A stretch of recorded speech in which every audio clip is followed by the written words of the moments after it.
Hi friends, welcome back. So question for you. How much is AI and semiconductor slash chips worth? I want to have this discussion with you because Sam Altman is actually trying to figure it out and raising money. Essentially, he wants to build a new company. You can read the headlines here. This is coming from the Wall Street Journal. Sam Altman seeks trillions of dollars to reshape business of chips and AI. And it says here, OpenAI chief pursues investors, including the UAE, for a project possibly requiring up to 7 trillion. The numbers are in the range from 5 trillion to 7 trillion. So we're not talking about small money here. And if you don't know who Sam Altman is, he is the OpenAI guy. Remember, there was a whole fiasco on who's going to run ChatGPT slash OpenAI. He looked at going to Microsoft, and then they had this booting of the board, etc. This came out on February 8, 2024. This is a post by Sam Altman. He says, "We believe the world needs more AI infrastructure, fab capacity, energy, data centers, etc., than people are currently planning to build. Building massive scale AI infrastructure and resilient supply chain is crucial to economic competitiveness. OpenAI will try to help." This is like crazy amounts of money that we're talking about here, right? Again, 5 to 7 trillion. You're basically going to countries in the Middle East, oil countries, and saying, hey, maybe oil is not the future. Maybe it's going to be semiconductors. Maybe it's going to be AI. Not maybe, probably. Give me the money. 5 to 7 trillion. And if you've been watching this, market recently, it's all been Nvidia and kind of the AI hype. And Nvidia's had a fantastic year in terms of stock price. You guys see it's up to 721 now, 231% on the year. I personally feel like, yes, Nvidia is a real company, right? Yes, we use their products. It's a real company. But is it worth all of this hype? This is sort of like what Sam Altman is trying to capture, right? Because what if I can capture the power of, the excitement over Nvidia and also the power excitement over AI? So he's certainly doing that. He's good at fundraising. And the question that kind of comes to my mind thinking about this is Sam Altman the new Elon Musk, the younger version of it, right? Because I personally think Elon Musk is, he's 52, he's probably on his way out. And Altman's like, I need to fill that gap. And I feel like we're going to be seeing this guy's name in the media for years to come. It is what it is. If you like him or don't like him, you're going to see his name no matter what. Now, I want to give you guys a sense of like, okay, if he's saying I can do an AI, chip company or whatever, and you got to give me 7 trillion. Like, how much money is that? Like what is that? What does that compare to other companies? So, as of now, the market cap for Microsoft is about 3.1 trillion. I'm showing it here. So Microsoft considered the most valuable company in the world, followed by Apple at 2.9 trillion, and then you have the Saudi Aramco at 1.9 trillion. Google's at 1.8, Amazon at 1.8. There's Nvidia right there, 1.7. Then you have Meta, Facebook at 1.19, and then that's only 7 companies that are in the trillion. So, just to give you guys a sense of like, okay, if Altman wants to do a new AI chip company, it's going to be 7 times bigger, or 5 to 7. We'll say 5 to 7 times bigger than Meta, Facebook. And I just want to use these two as examples. I think it's a good example.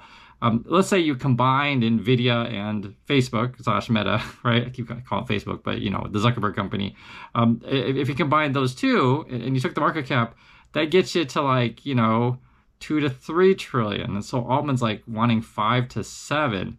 That seems pretty rich in my estimation. However, to be fair to Altman, let's say I'm so awesome. My company's going to be like Microsoft plus Nvidia, so that gets you to 3 trillion plus 1.78. So like we'll call it around 4 to 5 trillion. And guys, when we're talking about trillions of dollars, like the bump up from say 3 trillion to 4 trillion is really significant, right? It's much more significant than say 1 million to 2 million. Like it's clearly a lot of money. To give you guys some perspective of like how much money he's trying to get from the oil countries, etc. The U.S. federal budget is U.S. government essentially is 6.3 trillion, so bigger than the USA, or in that same category. The war in Afghanistan cost 2.3 trillion. World War II, adjusted for inflation, cost 4 trillion. Holiday shopping this year, right? Around $1 trillion, but 964 million. How much would it cost to end world hunger by 2030? Someone put a price tag on it. 330 billion, so you could certainly do that. The GDP of Japan, 4.23 trillion. Then it has Microsoft there, as we were talking about that. How much we spend on schools in the USA, public schools, that is, less than a trillion, so 794 billion. We do 32 trillion. What is this? 32 trillion to 44 trillion to 10 years of universal health care. That's funny. So if we gave health care to everyone, I guess in the USA for 10 years, that's the cost of that. So actually healthcare is pretty expensive actually. But to be fair, that's only about 3 to 4 trillion a year. So just gives you guys an idea of how much this is. And this says here, the market value of all residential and commercial real estate in New York City is 1.48 trillion. You just have to laugh when you say this stuff, but like this is what hype is. Now, to be fair to Altman and to be fair to the hype, I guess, what if AI and the chips and crypto and all this stuff does replace all of the humans, right? And ends up being worth a lot of money. Is that a possibility? I mean, let me show you guys this. So this is kind of interesting. I was just kind of, saying like, how much is this stuff worth? So this is all estimations. Anyone can guess. This is something that coming out of McKinsey. They were saying here AI could increase corporate profits by 4.4 trillion a year, according to new research. So hey, if that is indeed the case, and one company can dominate all that, I think one of the issues though with Altman's premise is that like they're gonna just completely dominate the market. This, for example. I'm sure Microsoft, or it's not sure, but Microsoft's going to be playing a part in this. Google is going to be playing a part. There'll be other companies that'll be popping up, and already Nvidia is sort of a leader at the moment. And don't forget about Taiwan Semi, and just there are other companies out there in the world. But I do think Altman is, like I said, he may be replacing Elon Musk in terms of the overpromise, underdeliver category. This is kind of interesting. I'll read more about this AI stuff. I want to read this with you guys. It says here, this is coming from McKinsey. We estimate that the generative AI is likely to deliver its biggest impact in banking, high tech, and life sciences as a percent of overall industry revenue, right? So banking, high tech, and life sciences. In banking, for example, the technology could create value to an additional 200 to 340 billion a year if all use cases were implemented. That's not to say other industries won't realize big value for deploying generative AI. All told, for instance, retail and consumer packaged goods companies could see an additional 400 billion to 660 billion in operating profits annually from the use of generative AI. And then this sort of talks about different use case scenarios. Across all industries, about 3/4 of the value from generative AI would emerge from 4 areas of business. So you got customer operations, marketing and sales, software engineering, and research and development. In some use cases we studied, the technology would operate as a virtual expert, delivering information and making suggestions to, say, answer questions from retail customer or develop creative content for marketing purposes. In other cases, technology might be a virtual collaborator, creating candidate molecules for teams, working to develop new drugs, or suggesting and tidying code for software. Some of the other use cases I thought were interesting. They were saying they gave more things were like a bunch of us, 60 to 70% of our time is just writing emails. So for many jobs, right? So if you could use AI to like replace all that time that we spend, just basically writing emails all day, and anyone who's working in an office can probably totally appreciate that. That would be worth quite a bit of money and help productivity. Other issues with AI is, and I mentioned to you guys before, if indeed the office jobs become more, productive, et cetera, I think we'll need less office people in the future going forward, theoretically. And the IMF has suggested too as well that we have a larger gap between the, how can I say, haves and have-nots, or between the rich and poor. Essentially, the more technology out there in the world, and I've talked about with you guys so many times on this channel, the more things you have to learn, more software packages, more computers, more tech.